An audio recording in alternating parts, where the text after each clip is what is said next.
আজকে আমি বানাবো মাছের একটা ইউনিক রেসিপি। তার জন্য 4 পিস রুই মাছ নিয়েছি। মাছের মধ্যে পরিমাণ মতো লবণ আর হলুদ দিয়ে মাছগুলো খুব ভালো করে মাখিয়ে নেবো।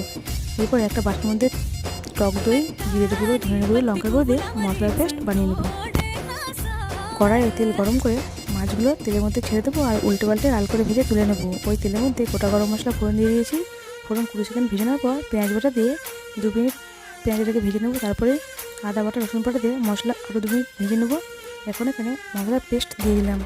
দেওয়ার পর সমস্ত মশলাকে একটু ভালো করে কষিয়ে নেবো। এরপরে কাঁচা লঙ্কা বাটা দিয়ে একটু নাড়াচাড়া করে নিয়ে ক্যাপসিকাম কুচি দিয়ে দিলাম। দেওয়ার পর আবার একটু নাড়াচাড়া করে নিয়ে পরিমাণ মতো লবণ আর খুব সামান্য পরিমাণে একটু চিনি দিয়ে পরিমাণ মতো জল দিয়ে দেবো।